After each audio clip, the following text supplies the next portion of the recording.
Hello students, very good morning.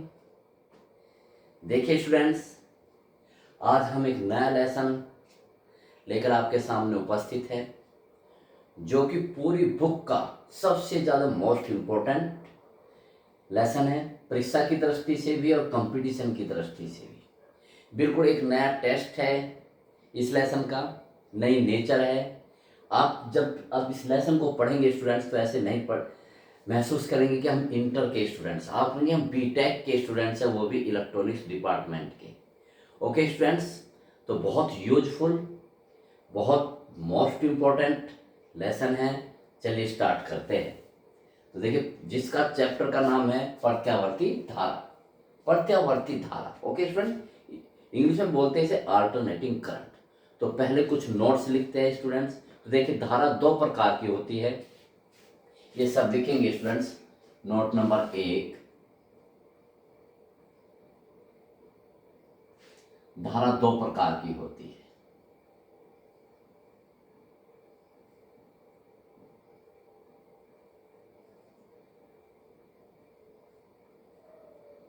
बहुत अच्छी तरह से लिखेंगे स्टूडेंट्स। नंबर 1, प्रत्यावर्ती धारा।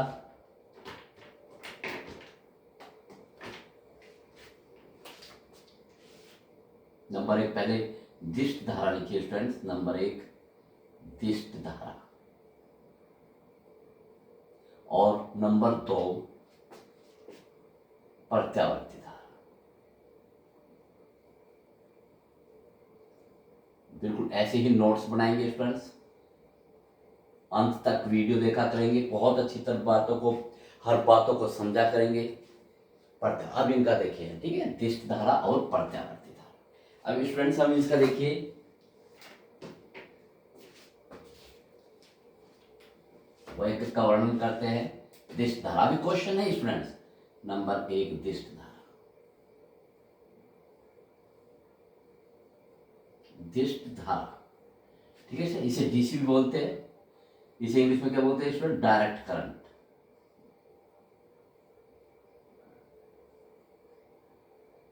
डायरेक्ट करंट, इसलिए इसे डीसी बोलते हैं। शॉर्ट में क्या बोलते हैं इसे? डी से बनता है सी से बनता है डायरेक्ट करंट। ओके स्टूडेंट्स, देखिए क्या होती है डायरेक्ट करंट। डायरेक्ट करंट क्या होती है स्टूडेंट? देखो कैसे चलती है, उसी के नाम पर होती है। अगर मैं इसमें ये लीजिए स्टूडेंट्स, डायरेक्ट करंट बैटरी से प्राप्त, मैं सबसे लिखूंगा स्टूडेंट, ये लीजिए। यदि इसमें डायरेक्ट करंट बह रही है परिवर्तित, ठीक है, तो वो क्या होगी? एक ही धारा होगी, जैसे I बराबर 5 एम्पियर, ठीक है। तो अगर मैं इसमें ग्राफ खींचूं स्टूडेंट्स, तो इस तरह से ग्राफ आएगा, ठीक है, समय के साथ जिसका मान नहीं बदलता। कितना है ये? 5 एम्पियर। एग्जाम्पल है मैंने 5 एम्पियर। जो ग्राफ लिखो, ये 1 सेकंड है, ये 2 सेकंड है, 3 सेकंड है, 4 सेकंड। ग्राफ पढ़ो, 1 सेकंड में 5 एम्पियर धारा बह रही है, 2 पर भी, 3 पर भी और 4 पर। यानी कि वह धारा जिसका मान समय के साथ नियत रहता है तथा वो एक ही दिशा में प्रवाहित होती है। देखिए इसमें तो लिखते हैं,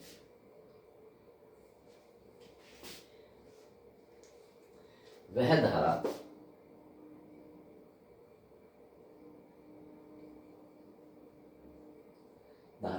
जिसका मान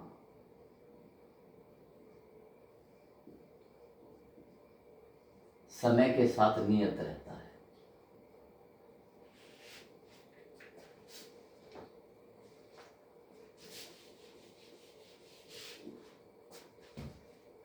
जिसका मान समय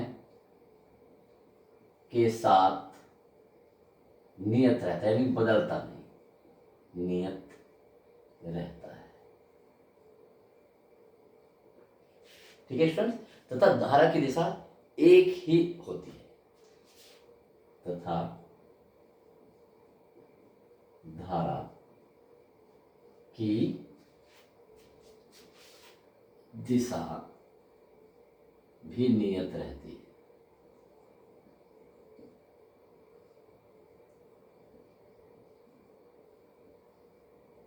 ये है डायरेक्ट, ठीक है स्टूडेंट। अगर मैं इसका ग्राफ खींचूं उसी तरह से, तो इसका ग्राफ स्टूडेंट्स ऐसे आता है। इसके स्रोत भी देख लीजिए साथ के साथ ही स्टूडेंट्स, इसके स्रोत क्या है? दिष्ट धारा, बहुत अच्छी तरह से मैं लिखवाता हूं, दिष्ट धारा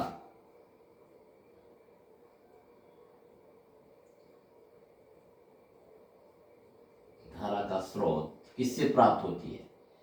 दिष्ट धारा का स्रोत बैटरी या सेल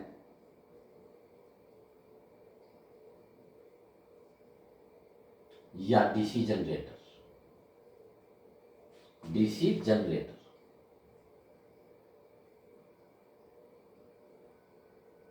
ये इसके स्रोत है। ठीक है, इसमें यदि हम स्टूडेंट देखिए ग्राफ कीजिए,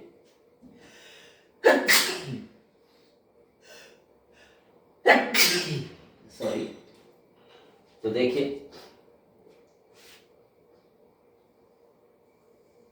ये मैं दूसरों से खींच देता हूं ग्राफ, मुझे फुल्ली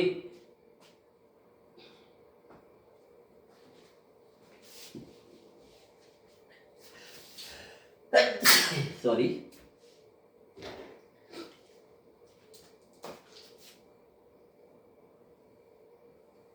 ये लीजिए, ये समय है, ये धारा है, ऐसे, ठीक, इसका ग्राफ ये होता है। ठीक है, जो समय के साथ नहीं बदलता। नंबर नेक्स्ट स्टूडेंट, नंबर 2,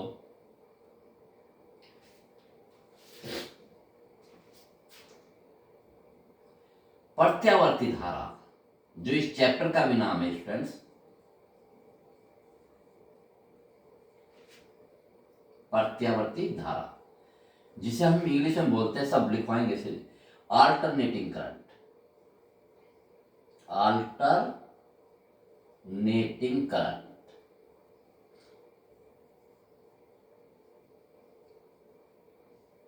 इसलिए हम इसे क्या बोलते हैं स्टूडेंट्स? एसी, ए से अल्टरनेटिंग और सी से करंट। ओके स्टूडेंट्स, तो देखिए इसका क्या स्टूडेंट्स है,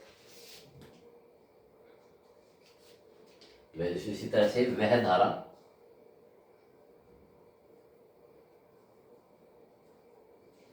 जिसका मान, उसी तरह से लिखिए आप,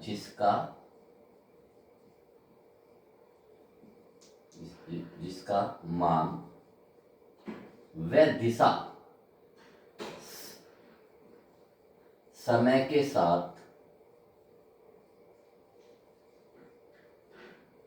साथ निरंतर बदलती रहती, निरंतर बदलती रहती है, निरंतर बदलती रहती है। ठीक है, अल्टरनेट किसे कहते हैं? अब जो क्रम से बदलती है, यानी कि एक समय के साथ अपने आप को दोहराती है, बदलती रहती है, तथा एक निश्चित समय अंतराल बाद, एक निश्चित समय अंतराल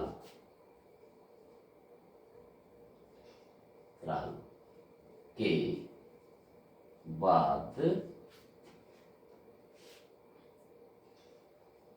अपने को दोहराती है, को बार बार दोहराती है।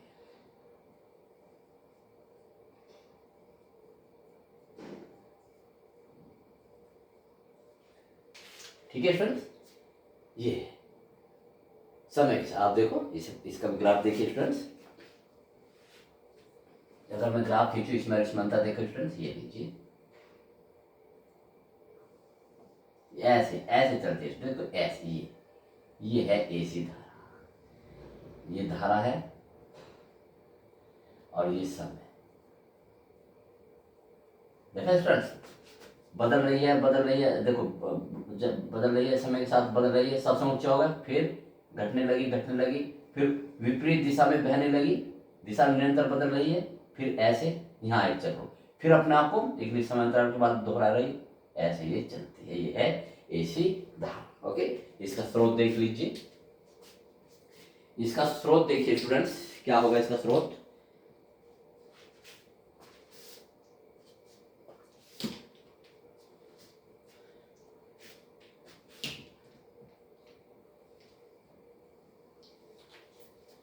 स्रोत,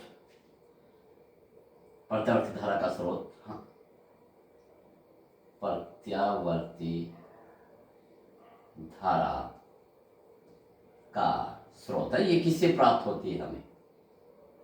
प्रत्यावर्ती धारा का स्रोत, ये एक तो यही स्टूडेंट्स ट्रांसफॉर्मर, जो हमारे घरों में ट्रांसफॉर्मर से तो बिजली आती है, तो ट्रांसफॉर्मर से केवल एसी बनते, ध्यान रखना, डीसी नहीं, ये भी मैं लिखवाऊंगा, transformer. Okay students, AC generator, generator दो प्रकार के होते हैं स्टूडेंट्स, एक एसी और एक डीसी। एसी जनरेटर ये होते हैं।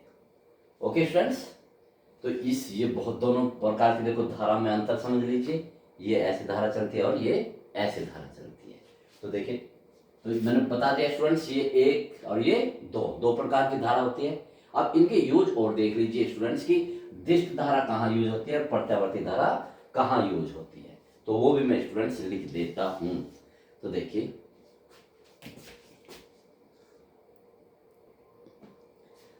स्टूडेंट्स, मैंने धाराओं के प्रकार बताए, अब इनके यूजेस देख लीजिए कि जो दिष्ट धारा है उसका यूज कहाँ होता है, जो प्रत्यावर्ती धारा है उसका यूज कहाँ होता है। तो दिष्ट धारा, बहुत ध्यान से सुनना है स्टूडेंट्स, दिष्ट धारा केवल उन्हीं वैद्युत उपकरणों में प्रयुक्त होती है जिसमें उस धारा का मान नियत हो, यानी कि ना घटे ना बढ़े। जैसे आपका मोबाइल है, जैसे आपका टीवी है, ठीक है स्टूडेंट्स, जैसे आपके रेडियो है, तो क्योंकि इनमें धारा एक नियत मान चाहिए, ठीक है स्टूडेंट्स, तो उसमें दिष्ट धारा का प्रयुक्त होता है। आप एक बात बताइए, अगर मोबाइल में या चलो टीवी में मैं इस धारा को यूज करूं, ठीक है, तो वो क्या होगा, कभी आवाज आएगी, कभी कम आएगी, कभी ज़्यादा, कभी रुक जाएगी, इस दौरान तो आएगी नहीं क्योंकि निगेटिव डायरेक्शन में, इसमें आएगी फिर रुक जाएगी, तो हमें ऑब्स्ट्रक्शन प्रोड्यूस होगा, हमें आवाज या पिक्चर निरंतर नहीं आएगी, तो हम इसे टीवी में यूज नहीं कर सकते, इसको करेंगे निरंतर बह रही है धारा। ओके स्टूडेंट्स, अब आप कहोगे कि सर हमारे घरों में एसी आती है, हमारे घरों में कौन से आते हैं, एसी, क्योंकि कहाँ से आती है, ट्रांसफॉर्मर से आती है, ठीक है, तो हमारे घरों में क्या आती है, एसी आती है, प्रत्यावर्ती धारा आती है, फिर भी हमारा टीवी चलता है या हमारा मोबाइल चलता है, मोबाइल चार्ज होता है। तो देखिए स्टूडेंट्स, इन सब में एक कन्वर्टर लगा रहता है जिसे हम इन्वर्टर भी बोल देते हैं, ठीक है ना स्टूडेंट्स, आगे हम पढ़ेंगे उसे हम स्टूडेंट्स रेक्टिफायर भी कहते हैं इंग्लिश में, जो एसी को डीसी में बदलता है। तो उसमें एक ऐसा एपरेटस लगा रहता है जो एसी को डीसी में बदलता है टीवी में, ठीक है, हमारे घरों में एसी आई, वो घर में एंटर हुई, टीवी के अंदर जा करके वो किस में बदल गई, डीसी, उसमें कौन से एपरेटस के द्वारा, रेक्टिफायर के द्वारा। ओके स्टूडेंट्स, उस एपरेटस को क्या बोलते हैं, जो एसी को डीसी में बदलता है, रेक्टिफायर। ओके स्टूडेंट्स, आप देखिए प्रत्यावर्ती धारा कहां पर यूज होती है, प्रत्यावर्ती धारा जितनी भी घूमने वाली वस्तुएं है, उपकरण है वैद्युत के द्वारा, जैसे पंखे, मोटर, ठीक, ये सब घूमने वाली वस्तु प्रत्यावर्ती धारा से ही चल सकती है। ओके स्टूडेंट्स, क्योंकि विद्युत चुंबकीय पर कार्य करती है, विद्युत चुंबकीय फ्लक्स में परिवर्तन होता है, उससे मैग्नेट बनती है स्टूडेंट, तो जिससे ये पंखा घूम रहा है। ओके स्टूडेंट्स, तो सारी घूमने वाली प्रत्यावर्ती धारा से ही चल सकती है।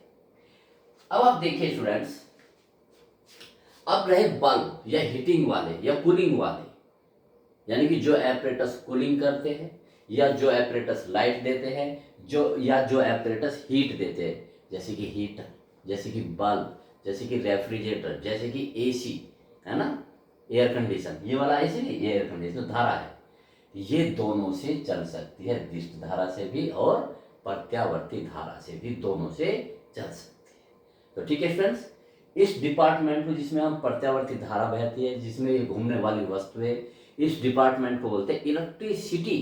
क्या बोलते हैं, इलेक्ट्रिसिटी, ठीक है फ्रेंड्स। और जो दिष्ट धारा यानी कि जैसे कि टीवी चलते उन्हें बोलते हैं इलेक्ट्रॉनिक्स। ये डिफरेंस है इलेक्ट्रिसिटी और इलेक्ट्रॉनिक्स में। ओके फ्रेंड्स, जहां पर पंखे सही होते हैं उस पर लिखा होगा आपने दुकान पर इलेक्ट्रिसिटी, और जहां पर टीवी ठीक होते हैं वहां पर लिखा होगा इलेक्ट्रॉनिक्स। तो ये डिफरेंस है इलेक्ट्रिसिटी और इलेक्ट्रॉनिक्स में। ओके फ्रेंड्स, ये मैंने आपको नॉलेज की बात बताई, ये भी बहुत जरूरी होती है, ठीक है। तो अब अपने कोर्स की तरफ बढ़ते हैं। ओके स्टूडेंट, ध्यान रखेंगे हमारे घरों में कौन सी ऐसी आती है धारा, प्रत्यावर्ती धारा। ओके स्टूडेंट, तो नेक्स्ट अब अपने क्वेश्चन की तरफ बढ़ते हैं। तो देखिए स्टूडेंट्स, इस चैप्टर का पहला सवाल, ठीक है, प्रत्यावर्ती विभव की समीकरण, क्योंकि प्रत्यावर्ती का मान बदलता रहता है तो वो समीकरण के रूप में लिखा जाता है, ठीक है। जो चीज, ये भी फंडी याद रखिए स्टूडेंट, जो चीज बदलती रहती है वो हमेशा समीकरण के रूप में बदल लिखी जाती है, उसका मान क्या होता है, समीकरण के रूप में होता है। तो ये प्रत्यावर्ती विभव की समीकरण देखिए स्टूडेंट्स हम कैसे यूज स्थापित करते हैं। तो देखिए बहुत अच्छा एक फंडा बताता है स्टूडेंट्स, आप जो आपको साइंटिस्ट बनाता हूँ। तो देखिए ये एक चुंबकीय क्षेत्र है, ठीक है स्टूडेंट्स, ये क्या है, चुंबकीय क्षेत्र है, चुंबकीय क्षेत्र है, ठीक है स्टूडेंट्स। यहाँ एन रखते हैं, यहाँ एस रखते हैं, उससे कोई मतलब। अब इसमें ये चुंबकीय क्षेत्र, ठीक है स्टूडेंट्स, बहुत ध्यान से स्टूडेंट्स आप देखना। अब मैं इसमें कुंडली रख रहा हूं, ये कुंडली समझ लीजिए, मेरा हाथ की कुंडली समझ लिया, आयताकार कुंडली, ये और ऐसे आयताकार कुंडली, ठीक है। अब इस कुंडली को बस किसी भी तरह से इसमें घुमा दीजिए ऐसे, ठीक है, क्या कर दीजिए स्टूडेंट्स, घुमा दीजिए, ठीक। तो देखिए मैं इसमें रख रहा हूं, ये लीजिए ऐसे, मैं दूसरे, ये तो सॉरी, मुझे बिल्कुल भी आलस्य नहीं है, लेकिन मेरे काम में परफेक्टनेस होनी चाहिए। मैं इसे दूसरे कलर से दिखाता हूँ स्टूडेंट, जो इसमें कुंडली है। कुंडली जानते हो स्टूडेंट्स क्या होता है, कुंडली जिसे हम आर्मेचर भी बोलते हैं। आप लोहे की सॉफ्ट, उससे भी एक फायदा होता है, लोहे की एक क्या लीजिए, छड़ लीजिए, जैसे कील है, ठीक है, यह एक टुकड़ा लीजिए, ठीक है, उस पर आप तांबे के तार लपेट दीजिए, ठीक है, तो कुंडली बन जाएगी। ओके स्टूडेंट्स, तो देखिए अब मैं इसमें ये रखता हूं कुंडली, ये लीजिए, ये स्टूडेंट्स,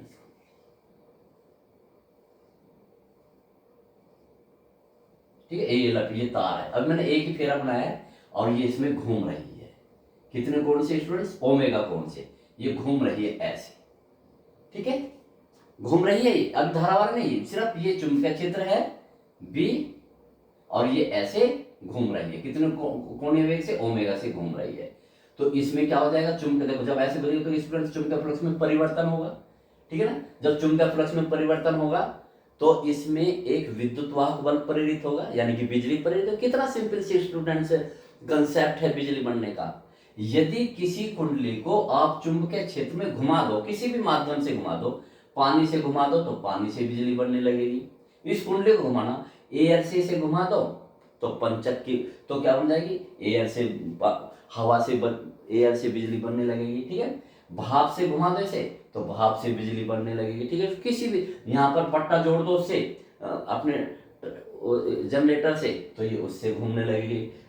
तो अब आप यहाँ पर इसे साइकिल के पहिए से घुमा दो, डायनामा बन जाएगा स्टूडेंट। किसी भी तरह एट एनी हाउ आपको इसे घुमाना है सिर्फ, तो इसमें क्या हो जाएगा, विद्युत चुंबकीय फ्लक्स में परिवर्तन होगा। और आप जानते हैं स्टूडेंट्स, फैराडे के नियम के अनुसार कि जब किसी कुंडली से गुजरने वाले चुंबकीय फ्लक्स में परिवर्तन होता है तो उसमें एक विद्युत वाहक बल प्रेरित हो जाता है, ठीक है स्टूडेंट्स। तो वही विद्युत वाहक बल प्रत्यावर्ती विभव होता है, क्योंकि उसका मान निरंतर बदलता रहता है। तो हमें कुल मिला के निकालना स्टूडेंट्स प्रत्यावर्ती विभव, ठीक है। अब देखो ये घूम रहा है, ठीक है स्टूडेंट्स।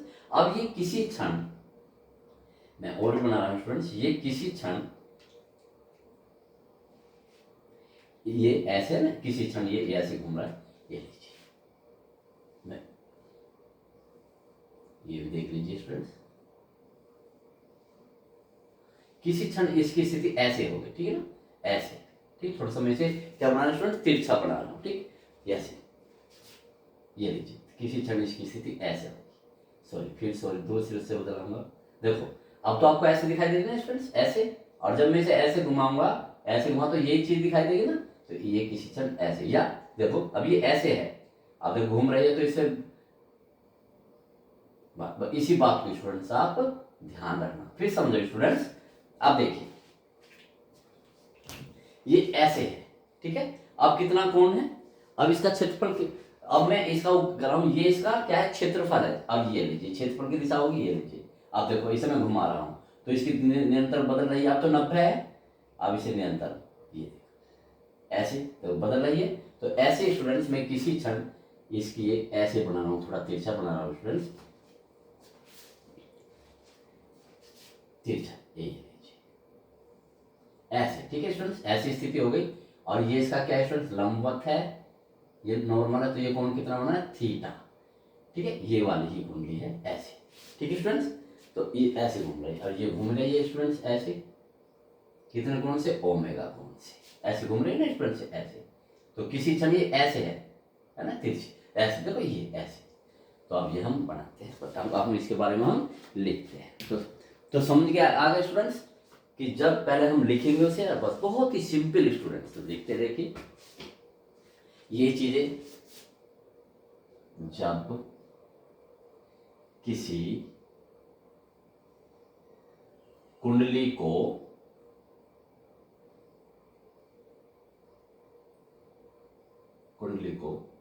किसी चुंबकीय क्षेत्र में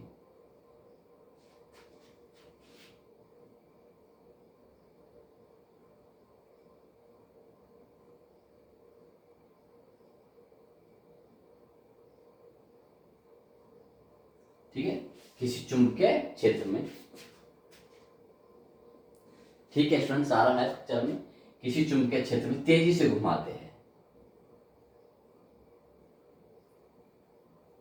तेजी से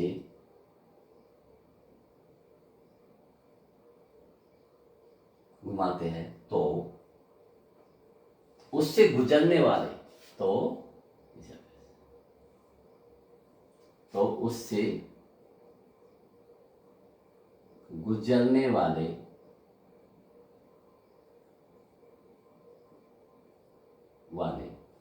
चुंबकीय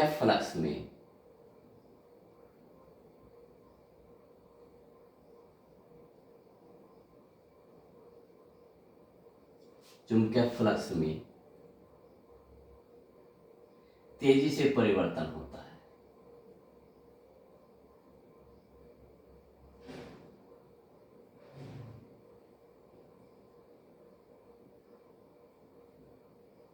अतः फैराडे के नियमानुसार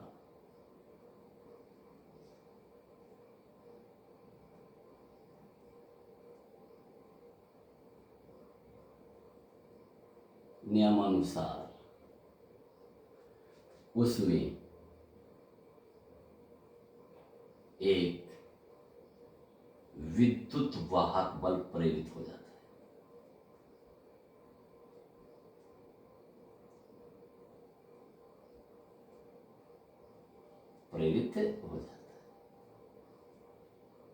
ठीक है फ्रेंड्स। तो सबसे पहले तो हमने उसका कारण लिखा भाई, जो बिजली उत्पन्न हो रही सीधी सी भाषा में, वो कैसे हो रही है, वो ऐसे हो रही है। अब इसकी हम समीकरण लिखेंगे, ठीक है। अब ये लिखेंगे, माना एक समान चुंबकीय क्षेत्र बी में, माना एक समान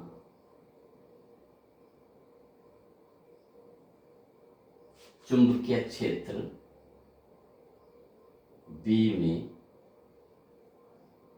एक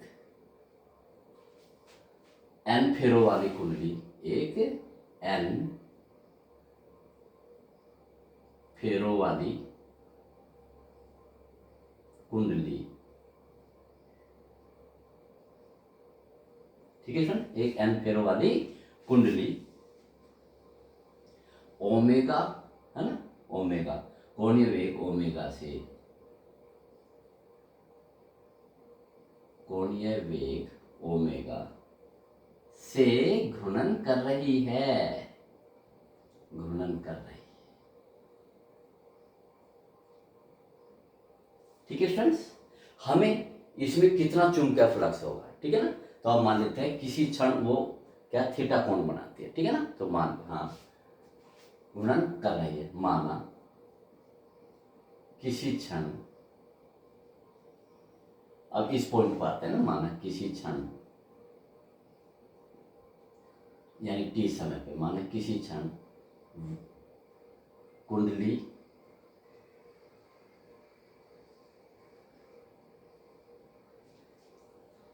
का पृष्ठ क्षेत्रफल ए, ठीक है, कुंडली का पृष्ठ क्षेत्रफल ए चुंबकीय क्षेत्र बी से थीटा कोण बनाता है। चुंबकीय क्षेत्र बी से थीटा कोण बनाता है, कोण बनाता है।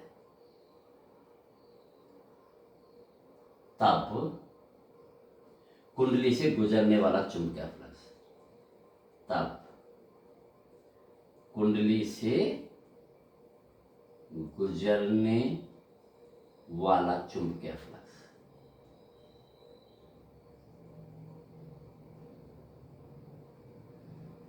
अभी परिवर्तन नहीं निकालने केवल चुंबक। अब वो स्थिति ये है ना, ये अब ये ऐसे ये स्थिति है, ठीक है ना, ये मैंने तिरछी बढ़ा के दिखाई, या ऐसे तो ये ऐसे बने, ठीक है ना। चुंबकीय फ्लक्स बताइए स्टूडेंट्स, क्या आपको सर चुंबकीय फ्लक्स क्यों निकाले? क्योंकि चुंबकीय फ्लक्स में परिवर्तन ही तो उसकी दर के बराबर होता है। तो देखिए, तो फाई बी बराबर, बहुत ध्यान से स्टूडेंट्स, बी ए कॉस थीटा, ठीक है स्टूडेंट्स। आप यहाँ से तो ये एन भी लगा सकते हो, N B A cos theta, इतना चुंबकीय फ्लक्स में परिवर्तन होगा स्टूडेंट्स, ठीक है। आप देखिए, अब इसमें बी ए कोस थीटा, ठीक है स्टूडेंट्स, बहुत ध्यान से इतना होगा बस। अब मान लीजिए डी टी समय में, ठीक है, अब डी टी समय में कितना परिवर्तन हो जाता है, इससे चुंबकीय फ्लक्स में परिवर्तन हो जाता है। तो अब बस वो निकाल लेते हैं स्टूडेंट। आता है फैराडे के नियम के अनुसार, के नियम के अनुसार कुंडली में प्रेरित विद्युत वाहक बल, कुंडली में देखो कितना आसान है स्टूडेंट्स, प्रेरित विद्युत वाहक बल, वाहक बल क्या होता है स्टूडेंट? प्रेरित विद्युत वाहक बल को हम ई से याद है आपको, ई बराबर minus N delta phi upon delta T. कुंडली एन तो मैंने एन यही लगा दिया, इससे कोई फर्क नहीं पड़ता है, ठीक है student, delta phi upon delta T. अब मैं इसकी वैल्यू यहाँ रखूंगा। अब और एक बात और स्टूडेंट्स, मैं इसे डिफरेंशिएट के रूप में लिखना पसंद करूंगा, या ऐसे लिख लूँ minus D phi upon D T, ठीक हो गया। अब इसकी वैल्यू रख दो, देखो तो ई बराबर minus D upon D T रख दीजिए, N B A cos theta, ठीक है स्टूडेंट्स। ये अब आपको इसमें आप क्या करें, इसका टी के साथ, यानी कि ये फैक्टर तो टी के साथ बदल नहीं रहा क्योंकि इसमें समय नहीं है, ठीक है सर। तो देखिए आइए, तो देखिए कौन ये वेग, समझ रहे हो ना आप क्या डिफिकल्टी है स्टूडेंट्स। अगर हम इस फैक्टर का डिफरेंशिएट कर रहे हैं, इसका मतलब क्या है कि ये वाली जो राशि है जो इसके आगे है वो समय के साथ कैसे बदल रही है, लेकिन समय इसमें कहीं है नहीं, ये तो समय के साथ बदल नहीं रहे, तो समय के साथ तो यानी कि ये वाला फैक्टर समय के पदों में होना चाहिए। तो देखिए कोणीय वेग, आपको पता, देखो यहाँ छिपा हुआ इसका राज, कोणीय वेग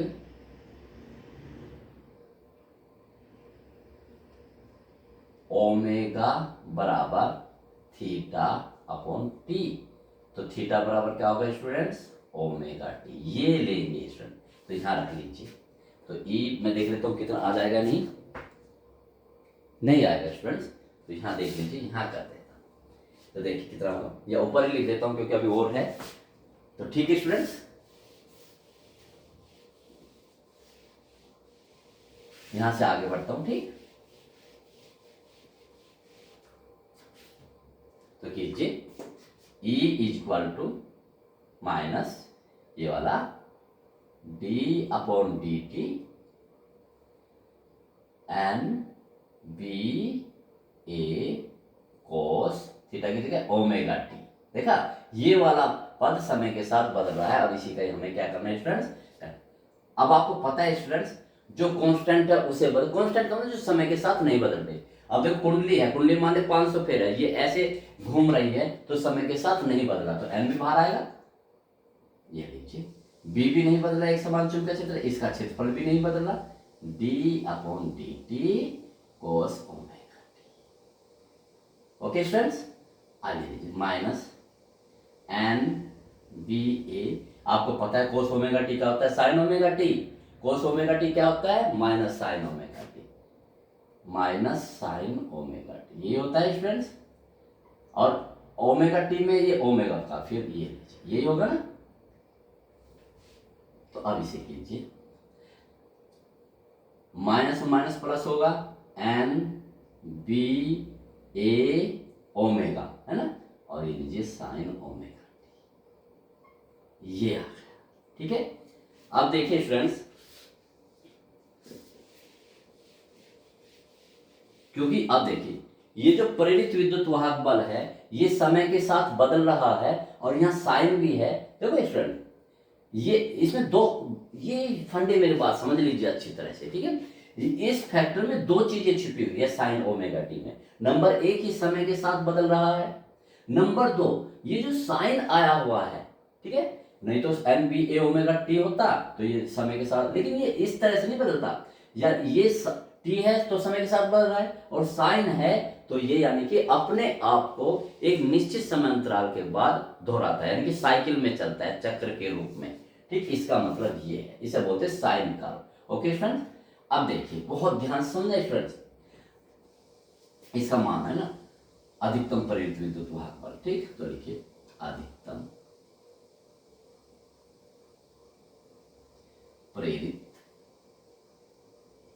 विद्युत वाहक बल क्या हुआ स्टूडेंट्स, ई मैक्सिमम के लिए बताओ साइन ओमेगा टी का मान क्या होता है, अधिकतम मान 1। साइन का अधिकतम मान कितना होता है 1, तो जब यहाँ अधिकतम मान होगा तो ई मैक्सिमम हो जाएगा स्टूडेंट। ई मैक्सिमम क्या होगा, N B A omega, sign omega T की जगह एक रख दिया। तो ये भी स्टूडेंट्स बहुत पूछा गया है कि अधिकतम प्रेरित विद्युत वाहक बल कितना होगा। ठीक है, अब इसको मैं स्टूडेंट्स यहाँ रख देता हूँ। ठीक है, इस ई मैक्सिमम को, और ये तो हो गया, ठीक ठीक ठीक ठीक ठीक ठीक, इसको मैं ई मैक्सिमम को मैं ई से डिनोट कर रहा हूँ, यानी कि ये इसका आयाम बन जाएगा। ठीक है, ई डिनोट एन बी ए, ठीक है, अधिकतम मान है ना, तो अधिकतम मान को हम बोलते हैं आयाम। आयाम क्या बोलते हैं, आयाम। तो देखिए, तो अब इसमें यहां मान रखिए, तो E is equal to N B A omega, N B A omega की जगह क्या रखता हूं मैं, ई नोट, और साइन ओमेगा टी तो है ही। ठीक है फ्रेंड्स, अब देखिए क्योंकि ये समय के साथ बदल रहा है, ये प्रेरित विद्युत, ये अभी मैं प्रेरित विद्युत वाहक बल शब्द यूज कर रहा हूं, प्रेरित विद्युत वाहक बल का मान आ गया। चूंकि अब लिखता हूं बात, चूंकि इस प्रेरित विद्युत वाहक बल का मान समय के साथ निरंतर बदल रहा है, निरंतर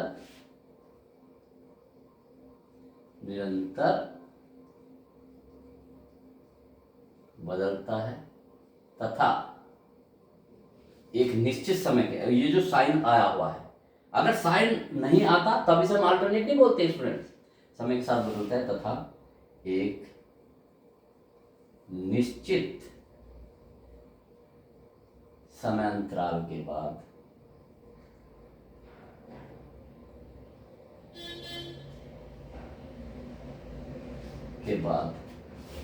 अपने आप को दोहराता है, साइन की वजह से अपने आप को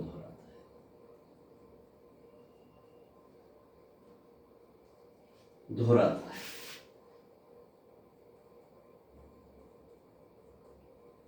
अतः इसे प्रत्यावर्ती विभव भी कहते हैं। ये तो प्रेरित विद्युत वाहक होता है, अतः इसे प्रत्यावर्ती विभव भी कहते हैं।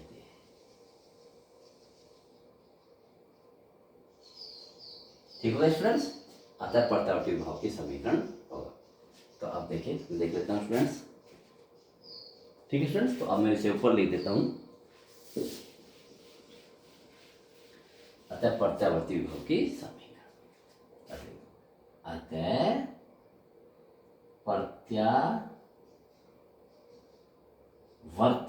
प्रेरित विद्युत वाहक नहीं यूज करूंगा, प्रत्यावर्ती विभव, बहुत ध्यान से पढ़ना है फ्रेंड्स, प्रत्यावर्ती विभव की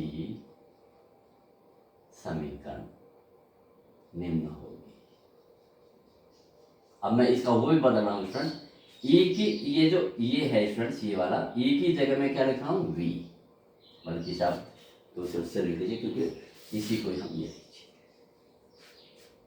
तो ई की जगह अब मैं नोटेशन यूज कर रहा हूँ, नोटेशन ही बदल रहा हूँ क्योंकि ई को प्रेरित विद्युत वाहक पर हमें से ई से रिप्रेजेंट करा, ई से करा, लेकिन विभव को हम वी से, तो हम मैं नोटेशन बदल रहा हूँ। वी बराबर we zero sine omega T. ये लीजिए स्टूडेंट्स, ये प्रत्यावर्ती विभव की समीकरण आ गई। ठीक है स्टूडेंट्स, ये हमारा जो क्वेश्चन की डिमांड थी वो पूरा हो गया। ठीक है स्टूडेंट्स, कितना देखो कितनी इजीली हमने कर दी। अब इसका आप स्टूडेंट्स ये लिख सकते हैं इसी प्रकार। ये तो प्रत्यावर्ती विभव की समीकरण है, तो ये लिख देते हैं प्रत्यावर्ती धारा की समीकरण। उसमें लिखूंगा स्टूडेंट प्रत्यावर्ती धारा की समीकरण क्या होगी बताओ स्टूडेंट। प्रत्यावर्ती धारा की समीकरण बस प्रत्यावर्ती धारा आई हो जाएगा यहां पर, आई जीरो साइन ओमेगा टी। ठीक है, ये लीजिए। ओके स्टूडेंट्स, अब मैं नोट करके लिखता हूं कुछ चीजें, देखिए।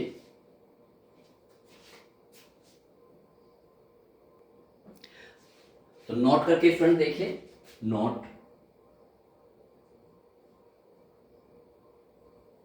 यदि अब तो ये ऐसे से घूमना शुरू करी तो थीटा जीरो था, देखो थीटा 90, ठीक है, 90 में से 90 का जीरो हो गया स्टूडेंट। ठीक है, अगर अब ये क्या चुनते पहले से थीटा कोण पर हो, पहले से किसी कोण पर, मान ले फाई से यहां से घूमना शुरू करी, तो मैं लिखता हूं देखो, यदि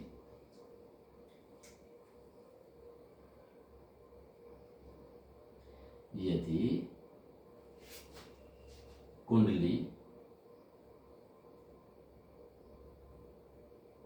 के पृष्ठ क्षेत्रफल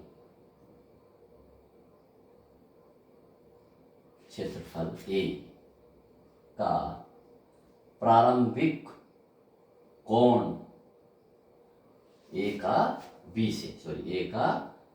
से प्रारंभिक, जिसे ना प्रारंभिक यानी कि अभी चलिए नहीं, प्रारंभिक कोण फाई है, तब बहुत ध्यान से सुनता, प्रत्यावर्ती विभव तथा कर रहा हूं स्टूडेंट, तथा प्रत्यावर्ती धारा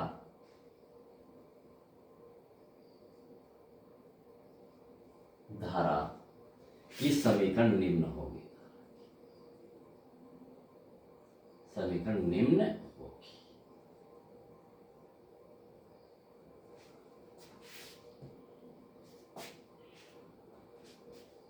क्या होगी देखो स्टूडेंट, ये लीजिए, V बराबर V zero sine omega T plus phi, ये प्रारंभिक कोण कह रहा था, प्रारंभिक कला, ये हो गया। और I की क्या होगी students, I is equal to I zero sine omega T plus phi. ठीक है स्टूडेंट्स,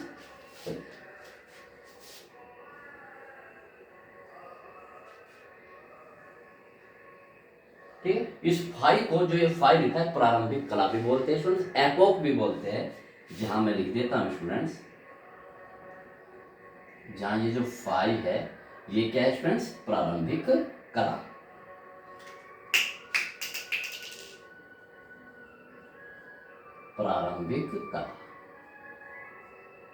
ठीक है स्टूडेंट्स, तो स्टूडेंट्स इस वीडियो में इतना ही, एक एक उसको हम इसे कराएंगे। इसमें से कुछ जो 30% वीडियोस क्या है, मुझे बड़ा दुख हुआ कि वो बोर्ड ने आपकी बात हटा दी, जो कि बहुत मोस्ट इंपॉर्टेंट था। मन तो करता है स्टूडेंट्स उसे भी पढ़ाऊं, लेकिन आपको उसकी ज़रूरत नहीं है इस समय, लेकिन आगे कंपटीशन में अवश्य उसकी ज़रूरत होगी। ठीक है फ्रेंड्स, मैं वही पढ़ाऊंगा जो इस समय कोरोना काल में, इस सेशन में, कोर्स में। तो ठीक है स्टूडेंट्स, बहुत इस मेरे चैप्टर को मैं कहता हूँ जैसा मैं पढ़ाऊंगा स्टूडेंट्स, कहीं नहीं लिखा मिलेगा, और आपको बहुत ईजी से मैं समझाऊंगा, एक बड़ा पूरा पढ़ाऊंगा बहुत, उसे अंत तक वॉच कीजिए। चैनल को सब्सक्राइब करके जरूर रखिए स्टूडेंट्स, कोई वीडियो मिस ना हो जाए। ठीक है स्टूडेंट, पता नहीं कब वीडियो मिस हो जाए, मैं बहुत बिजी चल रहा हूँ, आधी रात को आ जाए, सुबह आ जाए, दोपहर आ जाए, तो चैनल को सब्सक्राइब रखिए। एक भी आ रही है, दो भी आ रही है, तो चैनल को सब्सक्राइब करके जरूर रखिए, जिससे कि आपको नोटिफिकेशन उसका मिलता रहे है और आप अलर्ट होते हैं। Okay friend, best of luck.